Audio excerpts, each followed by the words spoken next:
Meu Deus, não fazem isso. Há várias fragilidades do Sistema Nacional de Saúde.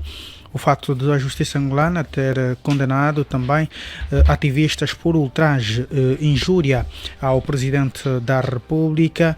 Outro assunto é o facto de Angola ter exportado para os Estados Unidos da América o primeiro lote de alimentos. Ainda vamos abordar também ao longo deste programa o facto de João Lourenço ter deixado recado na Assembleia da ONU sobre golpes de Estado em Angola. E por fim, abordar aqui o facto de Angola ter o quarto pior salário mínimo da região da SADC. Começo então por apresentar os convidados presentes. Connosco está o politólogo Gilson Salúcia, quem passo a saudar. Boa tarde, bem-vindo. Boa tarde, Romão. Boa tarde, claro, especial aos colegas do painel, ao doutor Aniceto, à ilustre deputada Mihaela Weba e com certeza a todos os ouvintes que neste momento nos ouvem a partir de casa, de rádio, da igreja, onde quer que seja, que chegue até vós o nosso boa tarde. Muito obrigado.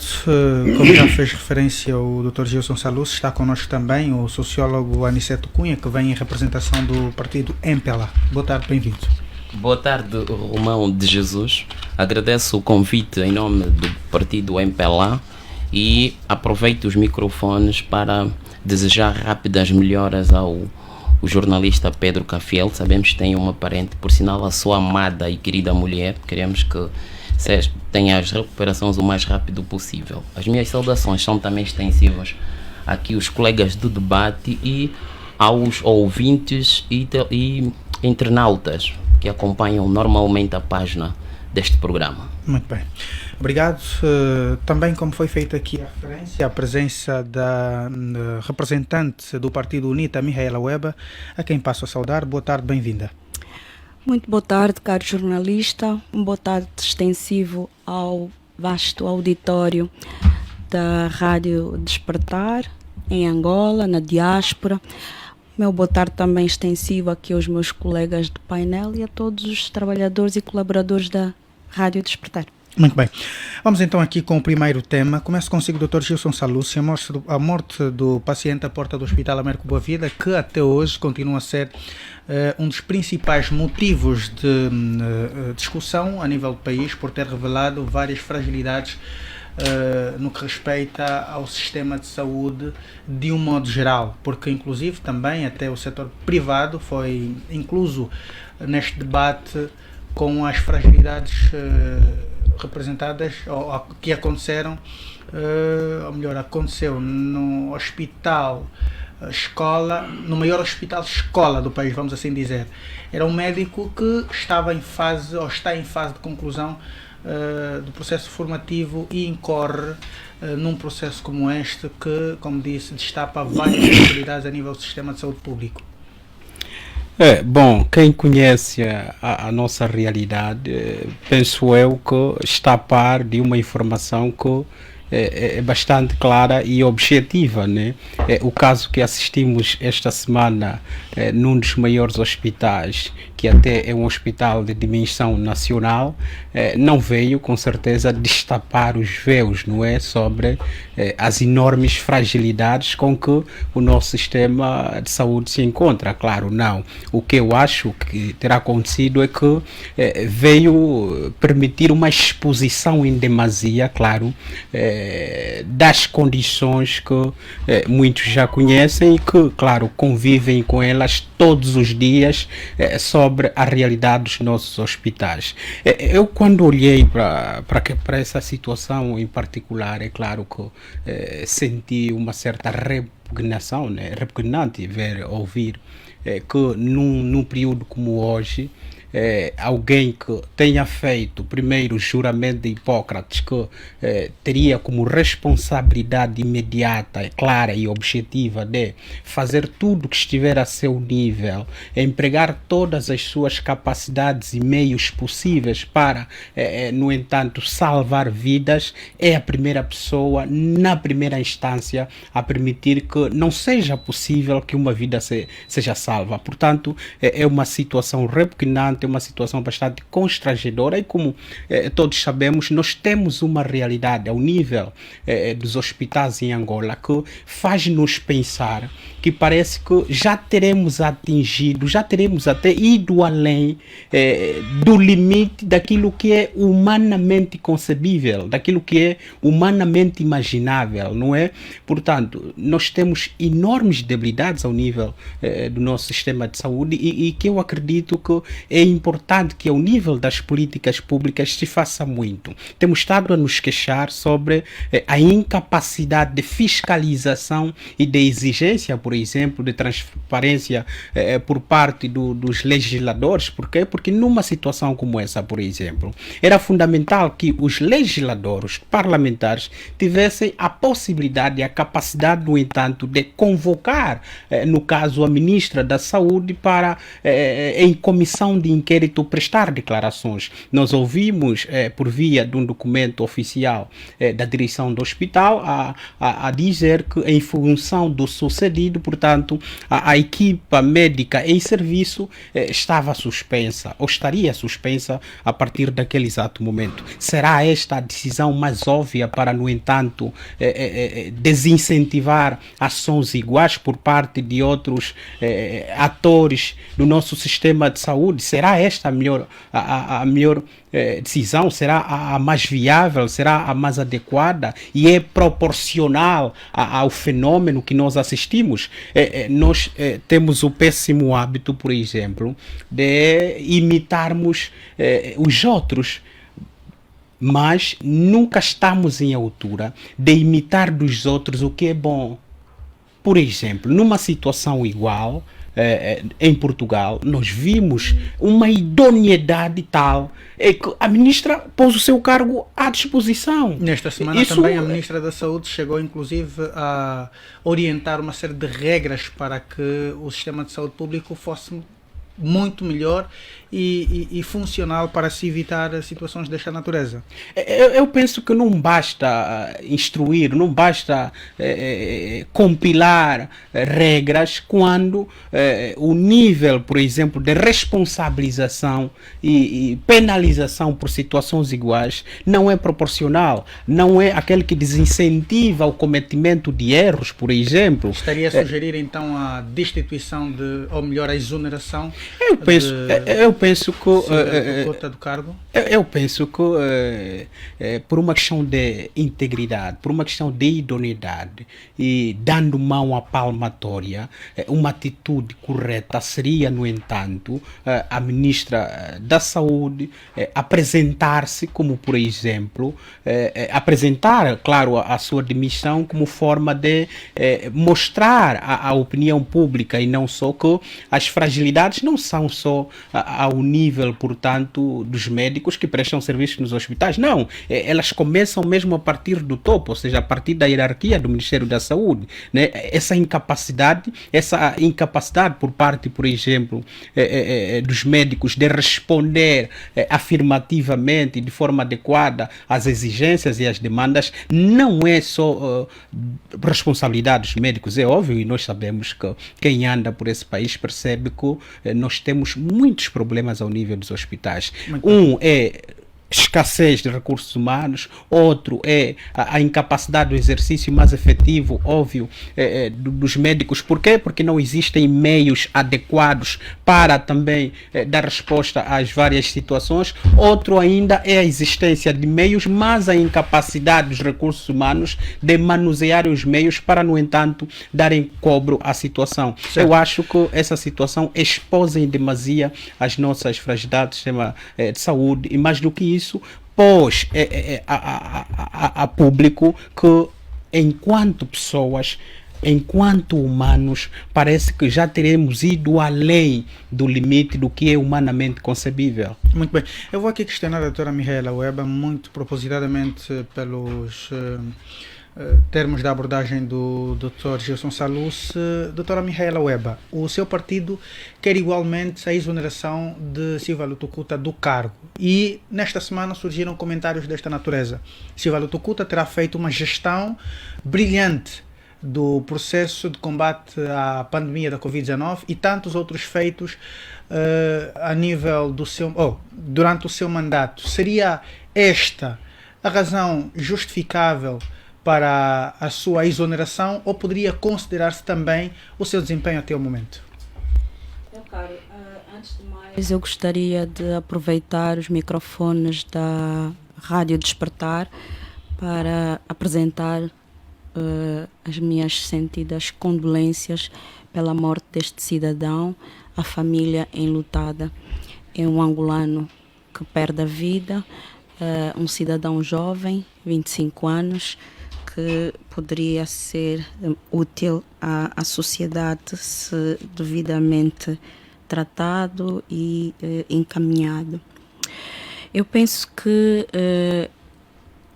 quando nós nos debatemos com essa situação de uma morte que poderia ser evitável, temos que efetivamente parar e refletir. O que foi feito na altura da Covid é completamente diferente daquilo que nós estamos a debater agora. Na altura da Covid, todos estávamos em risco e havia necessidade do sistema de saúde tomar as medidas que tomou. Agora, esta morte acontece. Por quê? Porque o Estado primeiro falhou na sua função de garantir os cuidados de saúde primários que devem ser gratuitos. Ora, por que isso acontece? Daquilo que eu consegui apurar, atualmente há uma ordem do Ministério das Finanças, da Saúde, dado pela ministra, em que o cidadão só pode ser atendido nos hospitais de referência se vier com uma guia, ou do centro de saúde ou do posto médico. Ora, da sua zona de residência. Ora, um cidadão que, por exemplo, resida em Cacoaco, está no centro da cidade, é acometido por qualquer maleita e tem que ocorrer ou ao Hospital Américo Boa Vida, ao Hospital Josina Machel, ou ao Hospital do Prenda, e não tiver essa guia, não lhe podem receber. Isso está errado.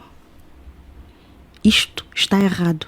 Isto tem feito com que vários cidadãos ou piorem ou percam a vida. O que seria o certo neste termos? O certo seria, em situação de urgência, todas as unidades de saúde, quer sejam públicas, quer sejam privadas, têm que prestar os primeiros socorros. E depois, então, quando o paciente estiver estabilizado, fazer o devido encaminhamento para o hospital ou o centro de saúde, ou o que entenderem. Se calhar o estado do próprio paciente. Exatamente. Isso deveria ser feito. Ora, o Gilson deu aqui um exemplo de Portugal. E, de facto, é para verem como é que as coisas funcionam numa democracia. Na altura, a ministra de Portugal demitiu-se porque uma grávida morreu por falta de vaga no hospital público. Ora, aqui, o que é que a nossa ministra faz? Quer procurar culpados, ok?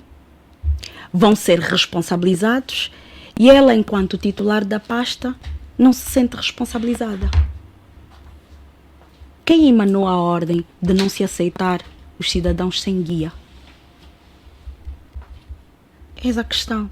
E este é um dos motivos pelos quais o grupo parlamentar da UNITA efetivamente pede que a senhora ministra se demita. Muito bem. Vou aqui passar agora a palavra também ao sociólogo em estudo e representante do MPLA, Aniceto Cunha.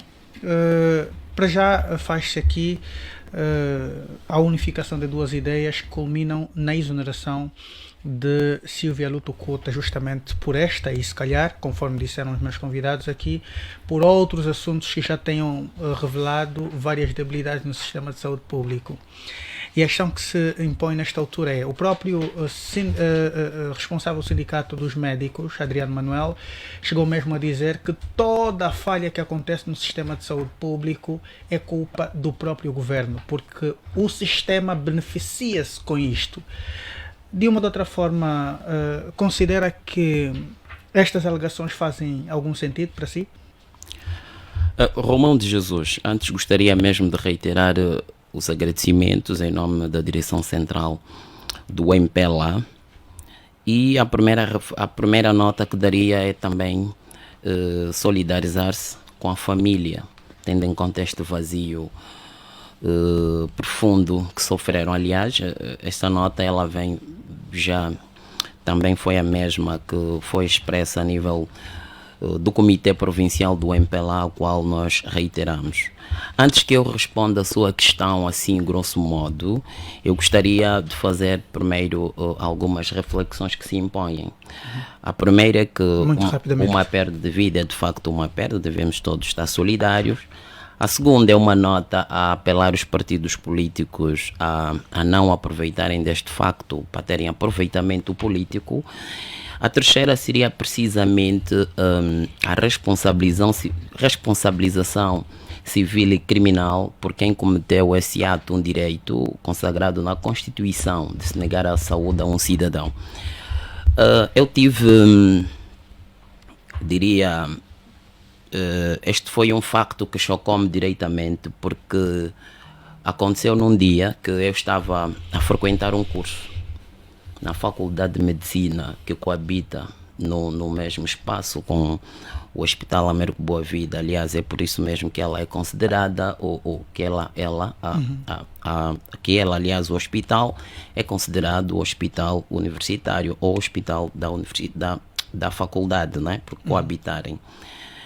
Seria bom que as nossas análises aqui se refletissem no facto que aconteceu, não obstante as opiniões aqui adversas que nós respeitamos, né? Mas temos uma contrária, porque eu estive no local, aquilo chocou-me como humano, como jovem ainda mais, procurei saber melhor do que aconteceu. Portanto, porque haviam diversas informações, tendo em conta também o choque, afinal de contas acabava de morrer um jovem. E quando dirigi-me à direção do hospital, encontrei lá uma informação. Tive a possibilidade de fazer a fotografia que diz o seguinte: Hospital Américo Boa Vida. Informação: o Hospital Américo Boa Vida está em obras. O banco de urgência de medicina está fechado. Os doentes com febre, hipertensão, tosse, gripe devem dirigir-se a outros hospitais próximos. O banco de cirurgia encontra-se em funcionamento para o atendimento dos seguintes casos: quedas, acidentes, feridas, fraturas, dificuldade para urinar. Portanto, quando li o comunicado da direção do hospital, entendi que logo era uma reação a quente e que pareceu-me não haver solidariedade nem respeito à classe dos médicos. Nós temos que ter a capacidade, primeiro, de entender os factos nas nossas ocorrências, depois responsabilizar quem é o autor realmente. Antes mesmo, porque o que estou a ver a nível do pensamento de algumas forças políticas, e aqui agora com casamentos dos dois colegas que antecederam, parece que há uma intenção precipitada de se fazer um julgamento ao público. Eu penso, e como recomendou o Comitê Provincial do MPLA, devemos sim inquirir, e a conclusão do inquérito, sim, é que vai ditar, portanto, a finalização deste procedimento. Não obstante, por se tratar de um crime público, são aqui também chamadas as organizações de direito para, então, trabalharem nesse sentido. Muito bem. Antes mesmo de não responder à minha questão, para já, muito diretamente, porém, o comunicado que leu não considera-o ambíguo, considerando a densidade populacional daquela região que opera o Hospital Américo Boa Vida, no caso, dizerem num comunicado o hospital que provavelmente não estava à visão de todo mundo que quem tivesse nessas condições pudesse recorrer a outras unidades hospitalares muito próximas, ou se calhar o próprio hospital criar condições, aliás, é um hospital escola, criar condições para albergar estas pessoas e só depois poder proceder às obras de reestruturação conforme alega o comunicado? A primeira questão que me colou em respeito à opinião diversa, eu respeito os colegas e os partidos têm essa legitimidade, afinal estamos, digamos, num processo de ensaio da democracia, né? E em democracia as pessoas têm, portanto, liberdade de pensamento e liberdade de expressão. Relativamente à segunda questão, que deveria ser colocada diretamente ao gestor dos hospitais, mas vou passar o meu entendimento porque estive lá em loco, portanto... A entrada em obra dificulta gravemente e a ausência da gestão do espaço é que fez com que a direção distribuísse os outros serviços para as unidades sanitárias mais próximas. Agora, é verdade que o local onde colocou-se essa informação não era permitido, nem sequer foi publicitado, tendo em conta a magnitude do hospital em si e os bairros dos cidadãos que ali acolhem. Portanto, é uma informação que não foi cabalmente divulgada. E porque... A quem cabia esta responsabilidade? Para o caso de ser responsabilizado, quem deve ser responsabilizado por este fator? Não, atenção à questão. A primeira, sobre o acontecimento triste, a quem não procedeu de acordo às normas de princípios de ética e deontologia. Segundo, sobre o comunicado, quem deve ser responsabilizado a sua não comunicação e divulgação competente, claramente que é a direção ou a gestão do hospital.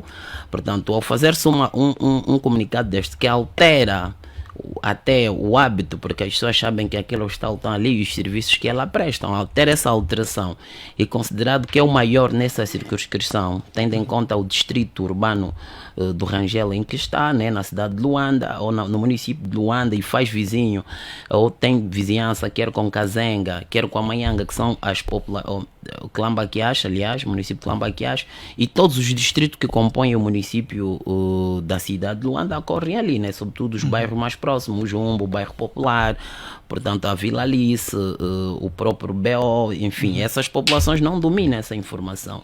Por isso é que eu dizia que não deveríamos aqui antecipar o nosso juízo, nem sequer fazer juízo de valor, e que esse inquérito iria definir e depois responsabilizar-se. Uma última nota, eu pude ouvir diretamente as famílias, porque eu estive no local, e isto acaba sendo uma marca memorável para mim, né? Era o meu dia até de aniversário e eu tive esse presente triste. As famílias conseguiram no local dizer que esse jovem havia sido agredido já há algum tempo, né? Há alguns dias. Isto, Exato. Por alegados agentes do SIC. Exatamente. Aqui também um apelo. Quando temos um parente em mau estado de situação, em mau estado de saúde, não devemos ficar com ele durante muito tempo em casa e apenas levá-los ao hospital quando achamos que está já em situação muito crítica. Muito bem. Vou aqui passar a palavra ao nosso quarto e último convidado, Dr. Agostinho Cicato. Doutor, para já o representante do MPLA, o Dr. Aniceto Cunha, falava que está-se a politizar a situação. O fato disto ter afetado diretamente um sistema nacional de saúde pública não abrange tecnicamente e se calhar de forma forçada a politização da situação, considerando o estado atual do sistema de saúde e mais o processo de responsabilização dos próprios atores, que há agora uma contradição. O Sindicato dos Médicos diz que o próprio médico visado, que está a contas com justiça, não teve contato com o paciente. Entretanto, o diretor do hospital diz que sim, ele teve contato com o paciente.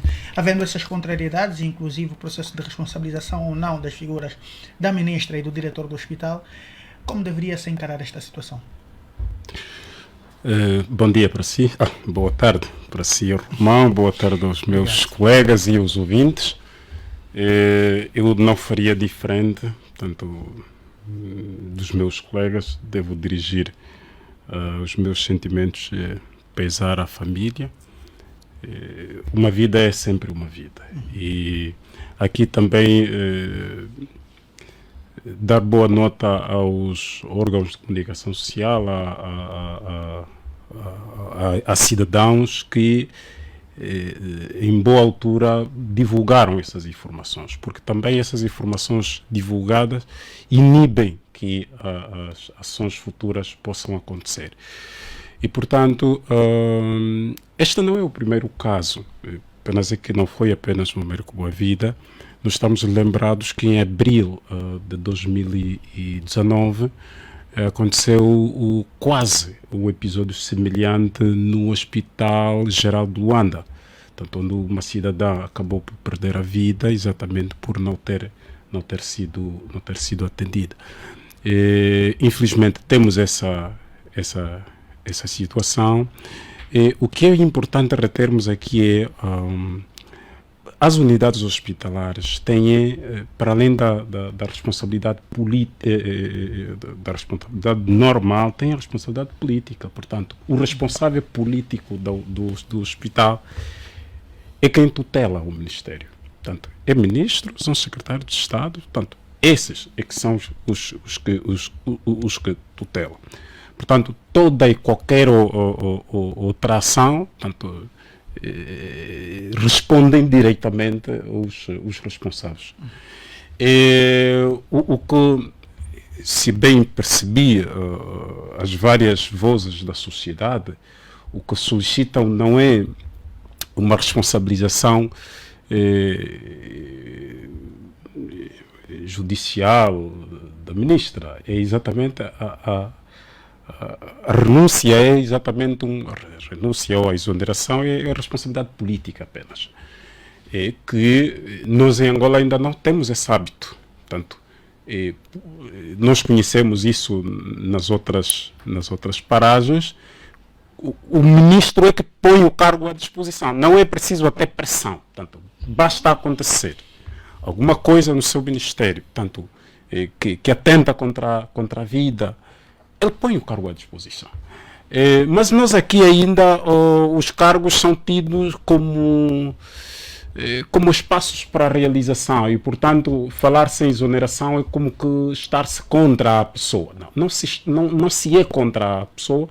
Aliás, não está em causa nem sequer a competência da ministra, nem sequer o trabalho que fez. Aliás, isso até é desnecessário. Acolar o trabalho da ministra, que foi perfeitamente bem feito do período da Covid, e não só a sua carreira é brilhantíssima, portanto, isto não lhe exonera da sua responsabilidade política, apenas política. O mesmo acontece com o Presidente da República. Quantas vezes cidadãos fizeram críticas sobre determinadas ações em que o Presidente da República até nem sequer é o visado direto. Portanto, é o titular do Poder Executivo e, portanto, é o responsável máximo sobre isto. O que é importante chamarmos aqui a atenção é que não pode haver, numa situação dessa, informações contraditórias do próprio Ministério. Eu ouvi o secretário de Estado vamos lá, da Saúde Pública, a contradizer exatamente a informação que está no hospital. O secretário de Estado disse que em nenhum momento, independentemente do hospital estar em obra ou não, o hospital é obrigado a ter de atender todo o paciente que tiver de entrar. Essa a informação que lá está, portanto, primeiro, foi mal comunicada. Segundo, é preciso também tomar nota disto. Nem todos que vão para o hospital sabem ler. Portanto, têm o direito à informação. Se essa informação lá consta, está eventualmente numa vitrina, numa exposição pública, mas de qualquer modo, portanto, conheça-se a dinâmica normal, pode-se colocar pessoas a informar todo o paciente que chega, logo à porta. Seria aqui neste caso... E estamos a dizer que um cidadão, que segundo as informações, chegou no hospital às 5 horas, às 5 ou 6 horas. Portanto, até 9 horas Isto até nem sequer colhe. Havia tempo suficiente de informar este paciente a poderem, os familiares, no caso, a poderem levar o paciente para um outro hospital. Mas no final do dia vão ser apenas atribuições de culpas. Um responsável para outro, um para outro, e depois a vida humana foi mesmo, o cidadão foi-se, a família perdeu, e quem deveria ser responsabilizado não será responsabilizado. E assim voltaremos a falar sobre o assunto quando, infelizmente, uma outra vida perder-se. E recorda-se que este não é nem sequer o 10º caso desde há muitos anos que não se vê resolvido. E, aliás, fala-se agora aqui da questão da responsabilização, a materialização do processo de responsabilização dos implicados. E é o que se questionou durante esta semana. O Estado garante sempre, na pessoa do Ministério de Tutela, que vai abrir o inquérito para se apurar os responsáveis, e depois aquilo morre por aí. Não se tem, de facto, uma pessoa a ser responsabilizada, um responsável ou o próprio Estado, e depois aventa-se a possibilidade de responsabilizar o próprio Estado como sendo partícipe da situação, porque tecnicamente tem abrangência direta na resolução desses problemas, como é o caso da falta de comunicação e de informação aos próprios cidadãos no que respeita ao acesso a estes serviços. A garantia de proteção da vida é do Estado. A garantia da assistência médica e medicamentosa com condições e qualidade é do Estado. E, portanto, se o Estado aqui falhou através dos seus agentes. E, portanto, deve haver responsabilização. Portanto, isto aqui é algo tão transparente, e isso é de lei também. Agora, o resto são questões éticas, apenas. São questões que quem lá está pode entender, sair ou não sair. Mas isso é irrelevante. O que é relevante aqui é que esta situação deve servir de lição. Infelizmente, deve servir de lição que assuntos de género não venham a acontecer, mas isso só acontece quando há responsabilização. E a responsabilização deve ser política, depois outras responsabilizações. Eu gostaria de pedir aos nossos governantes, a começar mesmo da ministra até os secretários de Estado, qualquer um deles pode colocar um lugar à disposição. Eu não posso estar com sono tranquilo se no meu hospital, no hospital em que eu, num pelouro em que eu tutelo, porque o ministro está lá mesmo por causa da proteção à vida. Fora disso, não tem sentido a sua existência. O secretário de Estado também pode colocar o cargo à disposição. Portanto, quando haver esta responsabilização até pessoal dos titulares dos cargos políticos, a partir daí a sociedade fica despertada e vamos ver que os outros casos serão tratados de outra forma. Portanto, nós estamos a falar agora da saúde, quantos outros casos que aconteceram noutros ministérios, e a questão é exatamente essa. Quando se fala da responsabilização política, olha-se sempre na pessoa, olha-se sempre para o perfil profissional do indivíduo. Não. Nem está em causa nem o perfil profissional, nem o perfil político, mas também a responsabilidade da função em si. Portanto,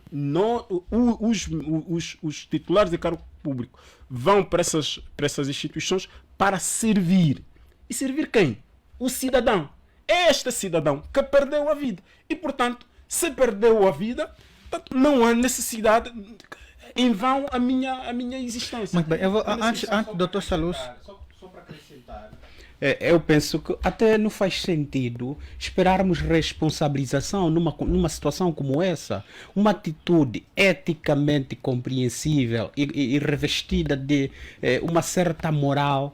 Você compreende que o que estava em jogo é a vida de uma pessoa. E por respeito à vida de uma pessoa, até era bastante normal que pessoas que têm responsabilidade por administrar, por gerir aquela instituição pública, que colocassem o cargo à disposição. Isso é normal. Isso é uma resposta com um sentido elevado do ponto de vista ético e moral. Nós não precisamos que a solidariedade para com a família. Até também podia ser, podíamos compreender também como solidariedade.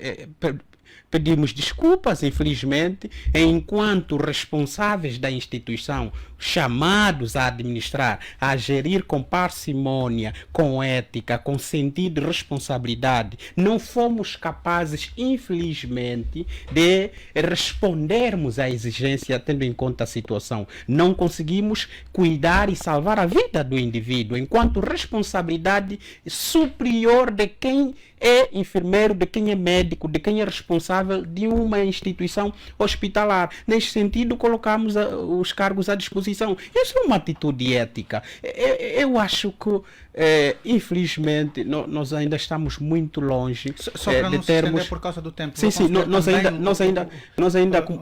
como disse o Dr. Cicato, nós ainda estamos muito longe de termos atores políticos, responsáveis políticos, de ter uma atitude com essa dimensão ética de pôr os cargos à disposição. Por quê? Porque é lógico que na nossa realidade política, felizmente, os cargos são para acomodar as pessoas, são para a conquista e satisfação de interesses pessoais, de objetivos, quer financeiros, quer materiais, de determinadas pessoas, e, portanto, na consciência dessas pessoas, não há lugar, não há espaço para a autorresponsabilização, a autoavaliação, que é no caso, portanto, não tendo capacidade de responder efetivamente para o cargo no qual foi inserido, foi colocado, portanto, foi chamado, põe o cargo à disposição. Estamos muito longe disso. Vou conceder aqui a palavra para fechar este tema ao Dr. Aniceto Cunha para concluir, então.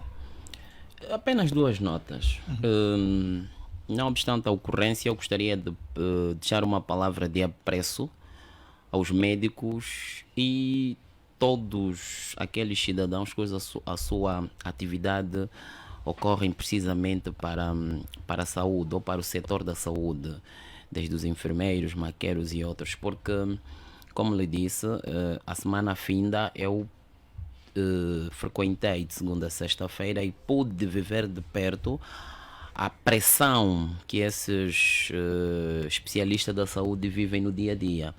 Então daqui vai a minha palavra de encorajamento, apelar maior união a nível da classe médica, e que a sociedade deve compreender que, independentemente desse facto triste, eles são heróis de todos os dias das nossas vidas. Eu vi a forma tensa como eles vivem, e porque também são cidadãos angolanos, vivem outros problemas sociais e econômicos que nesse momento paira sobre todas as nossas famílias, mas ainda assim eles têm feito um exercício de grande honra e de grande prestígio. Por isso mesmo, o meu respeito e a minha consideração a esta classe nobre. Muito bem, passamos agora para o próximo tema, o fato de 4 ativistas terem ido a julgamento, 5 ativistas, não é? Terem ido a julgamento e condenados durante esta semana, e que também chegou ainda nesta semana a informação de que, depois de condenados, os próprios familiares não conseguem fazer chegar alimentação aos próprios familiares que estão lá nas celas, por alegadas ordens superiores. Começo consigo, doutor Cicato, para já. Prontos, vou então passar aqui a palavra ao doutor Saluce. Como é que olha para esta situação, a condenação de jovens que manifestavam, e porque a Constituição da República prevê, mas depois estão acusados, prevê este direito à manifestação, mas que depois estão acusados de ultraje à figura do Presidente da República? Faz algum sentido? Bom, para quem esteve a par do caso em concreto, eu penso que não faz sentido algum, não é? Por que que digo isso? Porque, ora vejamos, os 5 ativistas foram condenados por ultraje, por ofensas e tudo mais à pessoa do Presidente da República, no caso João Lourenço. Mas o que não se consegue perceber é o que essas pessoas disseram, porque até nem chegaram a materializar a manifestação que estava programada. Portanto, chegaram ao local, concentraram-se no local para efeitos de levarem a cabo o objetivo, que era, no caso concreto, a solidariedade em relação aos mototaxistas, tendo em conta, portanto, as restrições que o governo provincial pretendia levar a cabo no que diz respeito à movimentação, à circulação e os serviços de táxis em Luanda. E, portanto, as várias organizações da sociedade civil, como forma de se solidarizarem à classe muito importante que nos tem prestado, claro, um serviço de uma certa dignidade e útil no nosso dia a dia, e, portanto, programaram uma manifestação, claro, constitucionalmente é permissível, pede-se simplesmente, faz-se simplesmente chegar aos órgãos afins a informação do percurso, itinerário e tudo mais que, portanto, a mesma poderia levar, e não precisa de autorização nenhuma. Até nós temos uma lei de reunião e manifestação, a lei de 91, 16, não é? E, portanto, no gozo e no direito de desfrutarem desses princípios constitucionais, portanto, os nossos concidadãos entenderam levar a cabo uma manifestação. Então, postos no dia da manifestação, começaram a concentrar-se no espaço, mas já encontraram a partida as barreiras, as dificuldades, infelizmente, impostas pelo nosso serviço de ordem pública. Um comunicado com antecedência, um comunicado à imprensa que eles espelhavam claramente as verdadeiras intenções por trás da manifestação, que, como disse, não acabou por se concretizar. Sim. Entretanto, também não frisaram qualquer aspecto que tivesse a ver com injúrias ou difamação ou talvez ultraje à figura do Presidente da República. É aí onde nós nos questionamos se, no entanto, não foi possível que os ativistas levassem a cabo os seus objetivos ligados à manifestação, não conseguiram materializar a manifestação, estavam pura e simplesmente a concentrar-se no espaço programado para efeitos da própria manifestação, mas são condenados por ultraje, por ofensas à pessoa do Presidente da República. Como? Onde é que nós podemos encontrar, por exemplo, as evidências, né? Os factos que são imputados agora aos ativistas, uma vez que nem conseguiram marchar, nem conseguiram se movimentar para, no entanto, levarem a cabo as suas reivindicações, não conseguiram sequer fazer um percurso de 10, 20, 30 ou 50 metros. Como é que é possível que uma juíza ou um juiz, na sua sã consciência e tendo em conta as suas responsabilidades de garantia constitucional da justiça, que é um direito supremo a todos nós, claro, e a concretização do Estado normal, democrático de direito, vão condenar ativistas que, a partir da parece que não terão feito absolutamente nada, não terão feito nada. Muito bem. Mas ofenderam como? Se nem se manifestaram. Como é que ultrajaram a pessoa do Presidente da República se nem sequer tiveram a oportunidade de fazerem ouvir as suas vozes, os seus descontentamentos relativamente a essa posição, a essa pretensa do governo provincial de Luanda? Portanto, nós ficamos estupefactos e, claro, conseguimos perceber que ainda estamos muito longe de permitir que os direitos e garantias fundamentais dos cidadãos sejam efetivos, sejam claros. Aqui no SIC fiz denúncias em 2019 e fiz a denúncia em 2021. Portanto, estou a falar de coisas concretas, palpáveis. Portanto, era apenas para fazer um encaixe em relação ao tema. Mas também para dizer que, se de um lado hoje analisamos isso, é porque há uma maturação política dos cidadãos. Hoje a consciência crítica já está elevada. Eu acho que a discussão hoje já não seria quem se foi manifestar, porque que foi condenado, era se vale a pena, era discutirmos o instituto ultraje, portanto esse tipo de crime, era necessariamente até que ponto a ação do cidadão é considerada um ultraje, até, portanto, e se percebermos bem quando é que surge este conceito, vamos ver que isso se desenvolveu mais naquela altura das primaveras árabes, não é? Portanto, quando começou em em 2011, quando começou a Primavera Árabe. Portanto, olhava-se mais para a figura do Presidente da República como uma espécie de proteção. O que acontece? Qual é a mensagem política que fica? Independentemente da ação, seja ela correta ou não, dos visados ou até dos juízes ou todos os ligados a este processo, a mensagem que fica é de uma espécie de proteção exagerada do Presidente da República.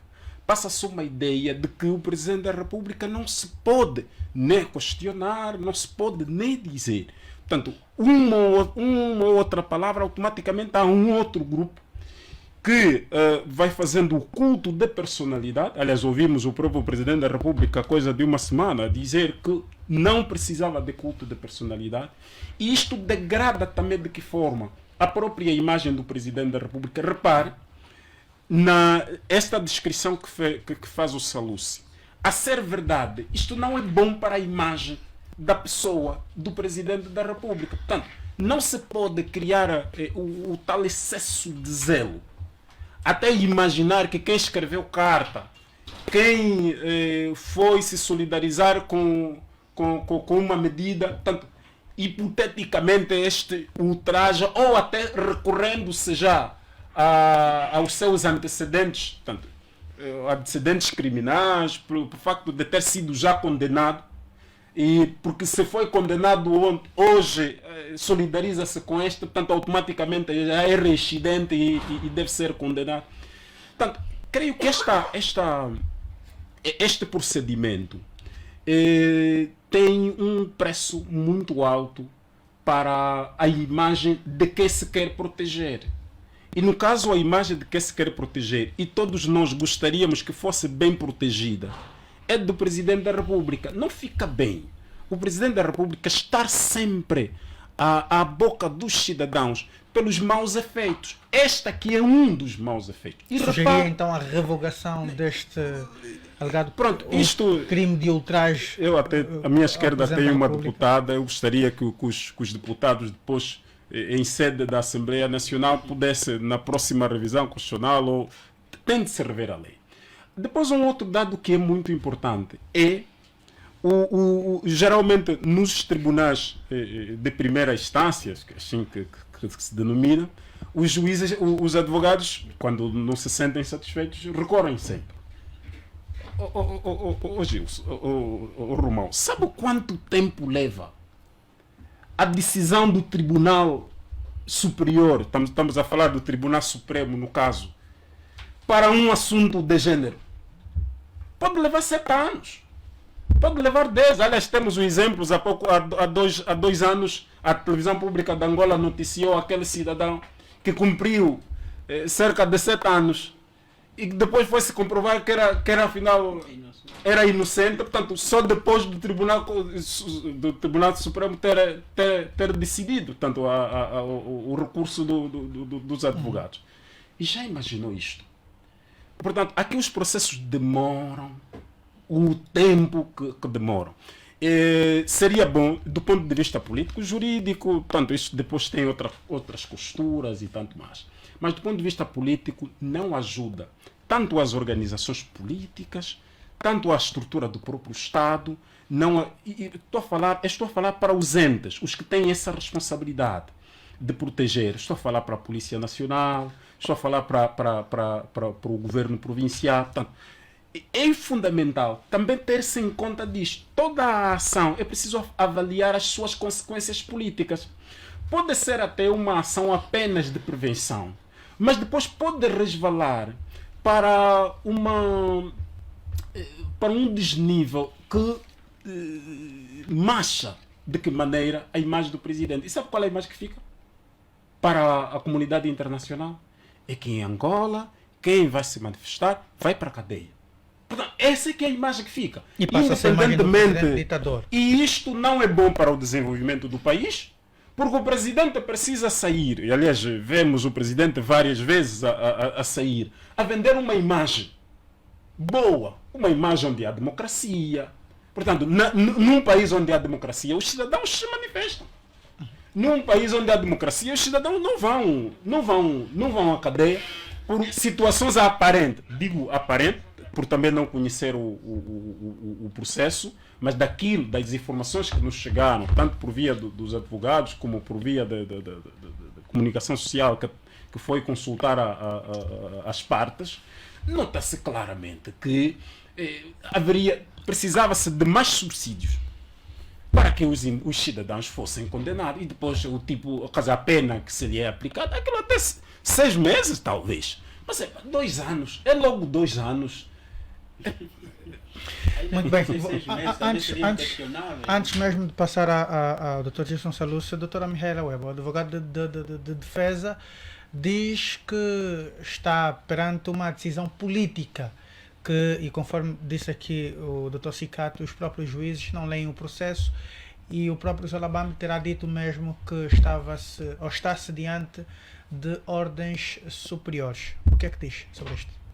Primeiro, antes de mais, dizer que deste processo foram julgados os cidadãos Adolfo Campos, Gilson Moreira, mais conhecido por Tanais Neutro, que já é reincidente, Emenegildo André, mais conhecido por Gildo das Ruas, e Abrão Pedro Santos, mais conhecido por Daniel Pensador, este que até é jornalista. Acho que todos eles foram defendidos pelo Dr. Zolabambi. A minha primeira nota a essa questão tem que ver com o seguinte: eu procurei em vários sites, procurei no Jornal de Angola e francamente não vi o que é que eles fizeram que possa configurar o crime de ultraje ao Presidente da República ou injúria ao Presidente da República. Atenção, normalmente quando se faz uma peça jornalística dessa natureza, diz-se o seguinte: o Ministério Público apresentou a seguinte acusação e coloca-se a acusação que o Ministério Público apresentou. A defesa fez a seguinte defesa. Passa aqui exato. E o juiz decidiu desta forma. Ora, vemos claramente um juiz a decidir por 2 anos e 5 meses de prisão efetiva. Ouvimos o que o advogado de defesa vem apresentar como sua defesa. Basicamente, ele tem dito que quer o crime de ultraje, quer o crime de injúria ao Presidente da República tem sido aplicado de forma abusiva pelos tribunais. Basicamente isso. E porquê?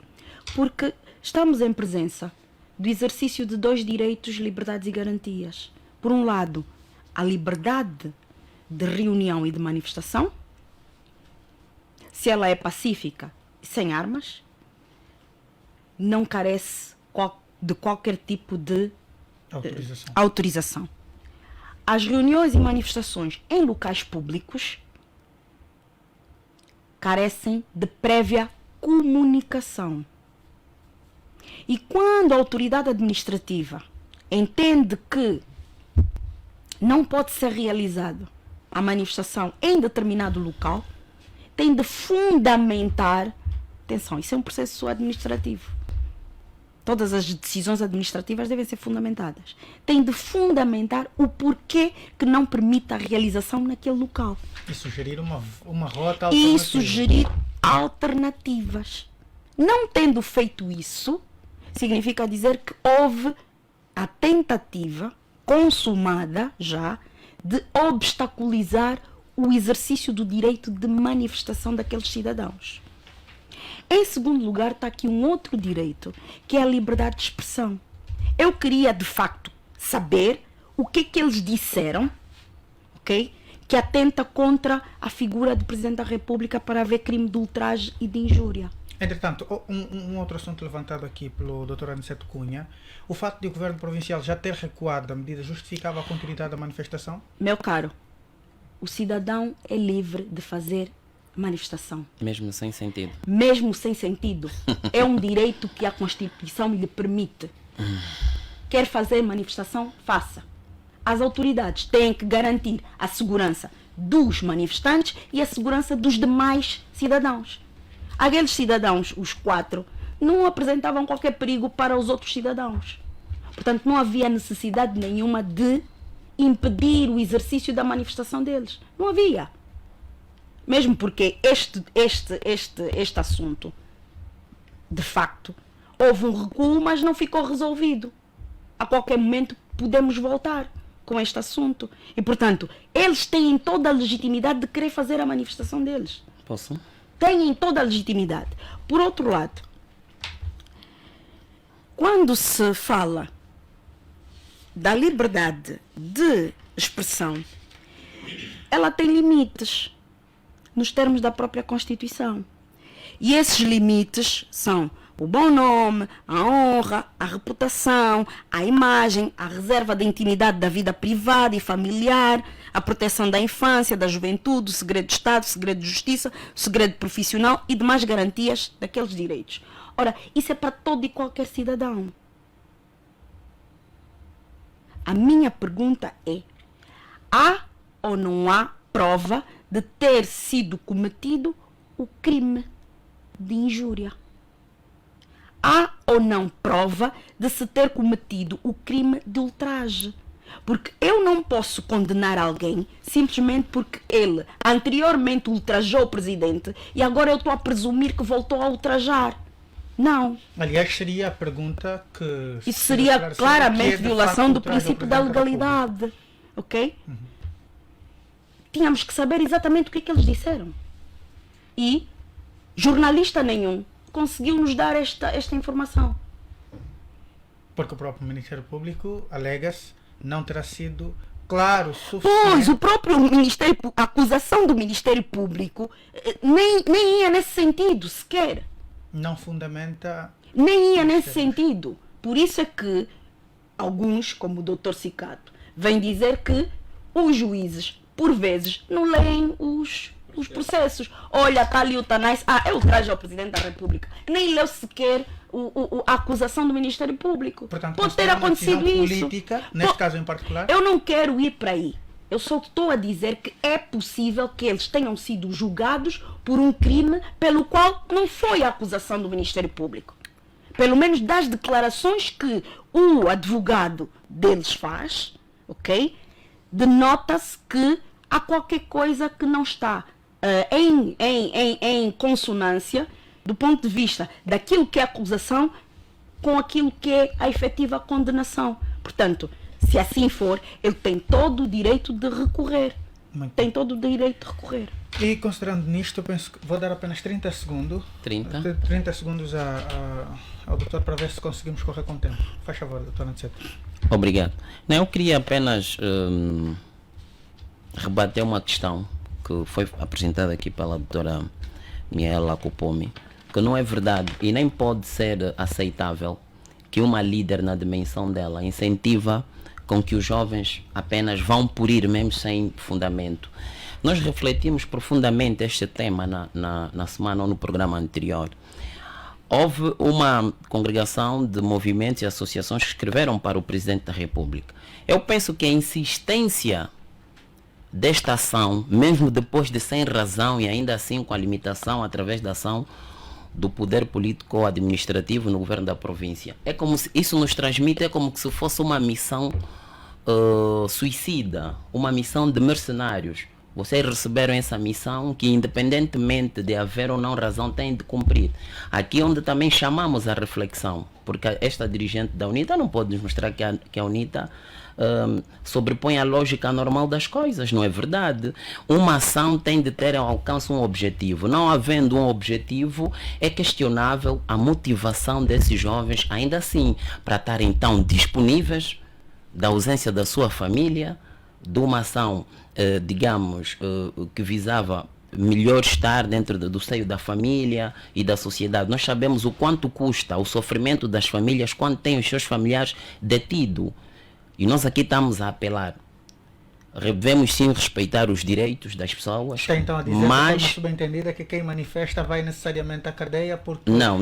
Estou a dizê-lo que do ponto de vista da lógica natural, não encontrarmos entendimento ou fundamento para que esses jovens tivessem tanta motivação para exporem a sua saúde a isto. É um direito, sim, mas o objetivo pelo qual nós temos que refletir, e os atos visam produzir efeitos. Muito bem. Caro jornalista, o que se coloca aqui é o seguinte: 30 segundos este também. é um direito que está consagrado na Constituição para todo e qualquer cidadão. O direito de manifestação. E, portanto, não é o governo provincial de Luanda ou a Polícia Nacional ou quem quer que seja que vá avaliar o mérito da manifestação, se há necessidade ou não dela ser realizada. Ninguém pode fazer isso. A Constituição não permite que ninguém faça isso. Pelo contrário, a Constituição permite que cada um de nós analisa qualquer facto. Nós estamos aqui a fazer um exercício de liberdade de pensamento e de expressão. A Constituição vem estabelecer o seguinte no artigo 47, e eu vou ler: é garantido a todos os cidadãos a liberdade de reunião e de manifestação pacífica e sem armas, sem necessidade de qualquer autorização nos termos da lei. E o número 2 desse artigo é claro: as reuniões e manifestações em lugares públicos carecem de prévia comunicação à autoridade competente nos termos e para os efeitos estabelecidos por lei. Ora, quando se vai à lei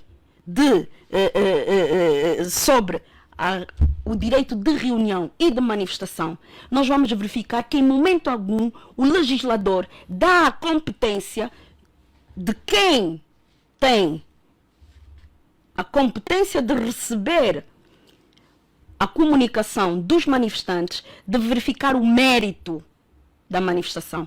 Não há esta competência. Não há.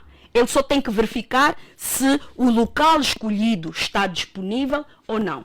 Se a manifestação é pacífica e sem armas. Certo. Se ela for pacífica e sem armas, ninguém pode obstaculizar. Se o local está ocupado, tem que dar uma alternativa. É isso que está consagrado na lei. Portanto, ele não pode ir ao mérito. Ele não pode ir ao mérito. Eu vou conceder igualmente 30 segundos ao Dr. Cicato para que intervenha, para nós não termos que ficar no tema, no assunto. O Dr. Cicato vai concluir então. Era só umas duas notas.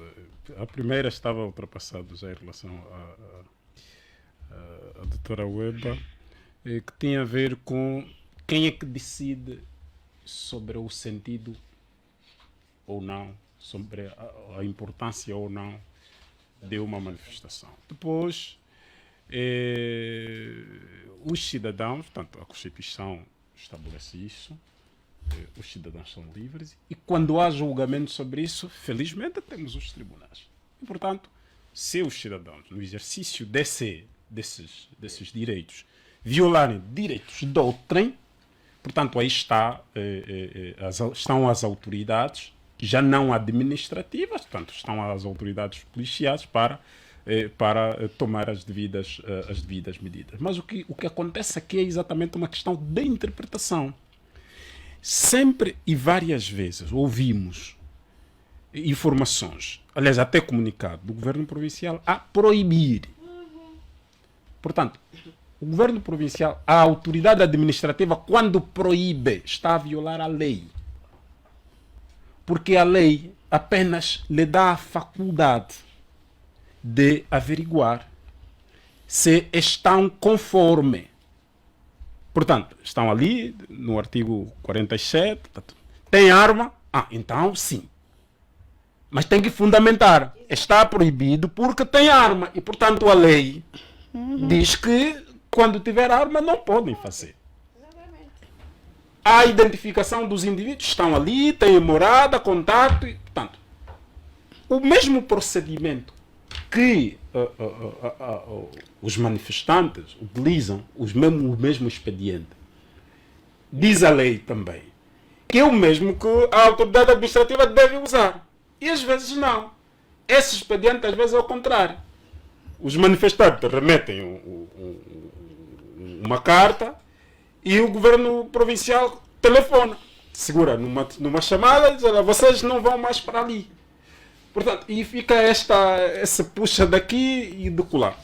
O que se recomenda aqui, e para a boa saúde também de todos nós, enquanto cidadãos, que precisamos exercer os direitos e deveres, E já mesmo é para terminar, as autoridades administrativas interpretarem corretamente a lei e aplicarem apenas naquilo que eles podem, portanto, de acordo com o que a lei lhes orienta, e os manifestantes também idem. Claro, é preciso observar também as limitações que a lei estabelece em relação ao tipo de manifestação e o que se faz da manifestação, porque estão também os direitos que terem sempre em conta que onde terminam os meus direitos, começam o do outro. Muito bem, e vamos aqui, já como estamos a falar da figura do Presidente da República por este crime alegadamente cometido pelos 5 jovens manifestantes,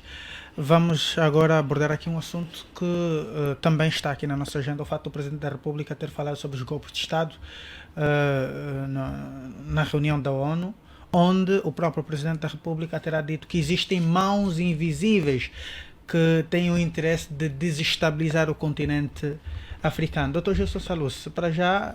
Não, o doutor ficou sem a palavra durante muito tempo. Queria intervir em instante. Estou sempre a começar os temas, né? Posso começar? Pronto, considerando esses detalhes, né, o doutor Cicato já estava com a palavra, mas se quiser, posso... Pode ser. Muito bem. Doutor Cicato, o Presidente da República... eu vou começar aqui pelo doutor Anicete, que é melhor, para não ficarmos... O doutor Cicato estava com a palavra. Pensamos que iria começar com a doutora Miela, essa reclamação do Gilson. Ela está sempre a concluir. Eu posso A minha reclamação não foi nesse sentido. Começar com a Só doutora disse Weba, que eu mas a estou a doutora Weba e começar. o doutor Cicato estiveram na palavra, no uso da palavra, e por essa razão tenho de necessariamente... Mas como podemos, estou a moderar o sem debate, problema é de facto... Mas também deve uma fazê-lo com responsabilidade que justiça me compete. e ética. Quem está a moderar o debate sou eu, e eticamente estou a conduzir o debate nesses termos. Estavam com a palavra o Dr. Cicato e a doutora Weba, e portanto vou começar com o Dr. Gilson Salus. O Presidente da República diz mesmo que tem mãos invisíveis interessadas em destabilizar o continente africano. Faz algum sentido, considerando o fato dos últimos golpes de Estado e o Presidente da República ter se reunido recentemente também com alguns presidentes do continente para falar sobre esta situação dos golpes de Estado? Seria um sinal de que João Lourenço está preocupado com um eventual golpe de Estado em Angola?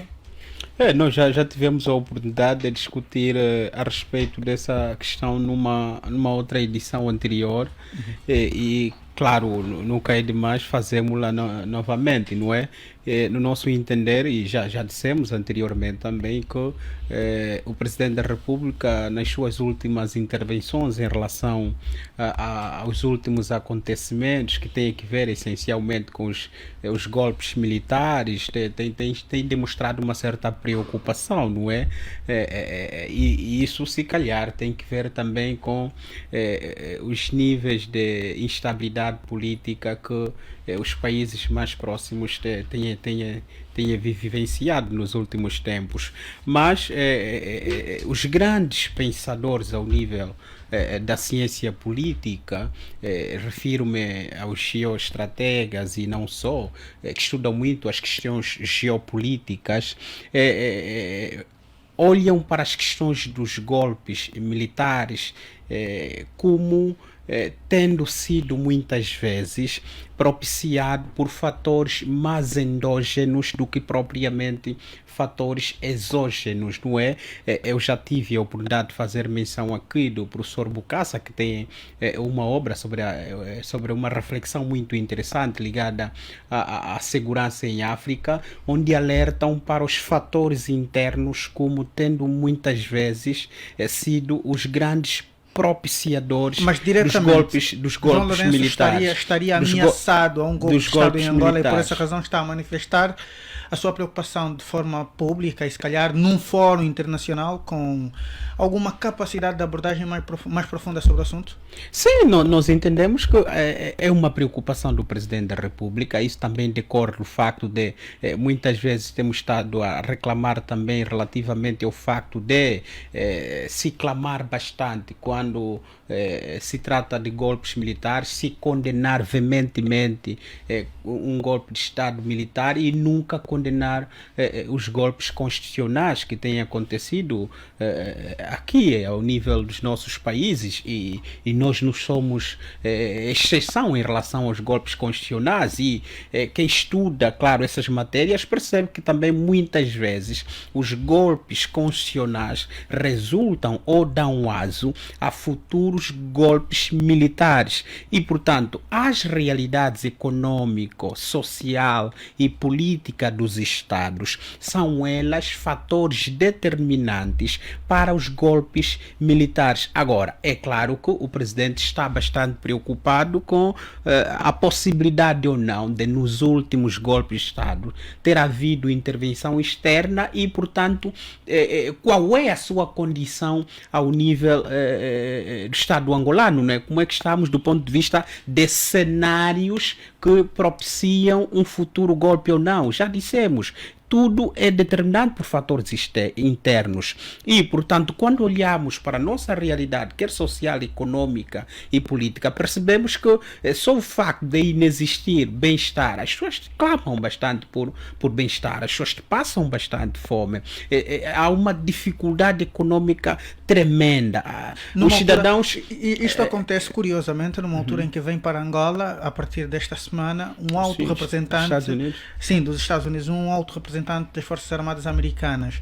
Isto revela de facto, além desta preocupação, uma eventual situação para breve desta natureza, um golpe de Estado para breve, e que o Presidente da República quer se aliar às outras forças externas e sobretudo terá pela primeira vez um presidente angolano abordar uma situação sensível num fórum internacional como este. Eu penso que para um futuro próximo não se aventa já um cenário de golpe de Estado militar, não é? Embora o presidente, ao fazer esses pronunciamentos, eu penso que ele constrói um cenário onde ele é o principal pivô, né? Percebe que nos últimos tempos se transformou num dos males dos angolanos, não é? É uma figura muito contestada, tem, no entanto, uma gestão muito criticada, onde os níveis de intolerância são cada vez mais altos, onde os níveis de pluralismo político são cada vez mais extensivos. Então, o Presidente da República, olhando para todos esses elementos de impopularidade dos presidentes mais impopulares, é só vermos alguns estudos já feitos com menor ou maior credibilidade, dos presidentes mais impopulares que nós já tivemos na nossa história mais recente, não é? E, portanto, a viver os níveis mais altos, fala-se até que, a comparar, por exemplo, com 2014, o nível de inflação que nós vivemos hoje está próximo dos 450%, o que é abismal. Portanto, o presidente olha para todos esses elementos e percebe que há aqui fatores que podem indiciar um golpe de Estado militar, mas é claro que não se aventa uma leitura muito profunda, não se aventa um possível golpe de Estado militar para o nosso país. É um receio do Presidente da República, claro, é legítimo, tendo em conta os últimos acontecimentos ao redor, mas eu acho que a grande preocupação do Presidente da República não deveria ser essencialmente estes golpes militares, devia ser também uma leitura honesta, clara e sincera sobre os golpes constitucionais que têm estado a acontecer na África e Angola, claro, em particular. Nós assistimos nos últimos tempos, principalmente no último processo eleitoral, enormes golpes constitucionais, atropelos em demasia dos nossos instrumentos normativos, que são instrumentos orientadores da nossa vida política, econômica e social, e não só. Essa deveria sim ser uma preocupação do Presidente da República, no sentido de, enquanto chefe do Estado, enquanto titular do Poder Executivo, por aí uma certa ordem, né? Em prol da sua boa gestão política. A correr com o tempo, Dr. Aniceto Cunha, olhando para esta, e conforme disse o Dr. Johnson Salus, o Presidente da República é dos mais impopulares a nível do continente e para a nossa história particularmente, né? Não, da história mais recente do continente. Continente não. O nosso país pode até ser um continente, mas referi-me ao país, né? Muito bem, Comparando vamos com os anteriores. Vamos Que já referir, vamos também níveis de cingir-se- impopularidade, claro. vamos então cingir-se aqui na nossa realidade. Comparando com os dois outros presidentes que Angola já teve, João Lourenço apresenta-se como o presidente mais contestado e que vive uma realidade com os angolanos de muita contestação e consequentes situações como esta que abordamos em instantes, de manifestações recorrentes a nível do país, e o presidente vai dizer, olha, nós estamos muito preocupados porque existem pessoas interessadas em financiar ou criar condições para desestabilizar os países africanos, e estamos a pedir que vocês parem de interferir na realidade dos continentes africanos. E atrelado a isto, estará aqui, nesta semana, um dos altos responsáveis das Forças Armadas norte-americanas do país, quando já esteve recentemente, não é? Um dos altos responsáveis das Forças Armadas russa. Isto justifica, de uma ou de outra forma, a preocupação do Presidente da República com uma situação similar aos países que agora viveram um golpe de Estado? Primeiro quero reconhecer a postura que o presidente teve na principal tribuna mundial. Isto por si só é digna de reconhecimento para a África e o mundo. E aí, mais uma vez, o presidente conquista a minha admiração e o respeito. Sem plateia, né?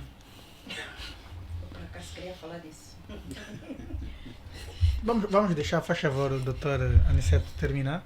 Tem de treinar muito, Dr. Gilson, doutora Miela. Eu não vou cair nesses insultos. E o debate estava muito bom. Portanto, sair da elevação com essas tendências, senhor jornalista, por favor, peça a tua atenção. Faz favor. Como dizia, primeiro reconhecer a postura que o presidente teve a nível da maior tribuna mundial e com a plateia que lá teve para quem assistiu, portanto, digna de respeito e reconhecimento. O presidente demonstrou não só conhecer a história do mundo e da África, mas demonstrou que está atualizado. Ele demonstrou que está preocupado com as guerras a nível do mundo, da Europa e da África, e apelou ao uso dos canais de diálogo para o melhor desenvolvimento e proteção das vidas no mundo em geral. Bom, se olharmos para o processo histórico de quem somos, africanos, como é que foram construídas as nossas independências, as principais organizações que tiveram a vocação de serem os movimentos de libertação e que hoje, transformados em partidos políticos, entenderemos a essência da África, quem somos, para onde vamos. Um presidente avisado e com uma dimensão como o nosso, portanto, teve um discurso feliz, atual e atualizado.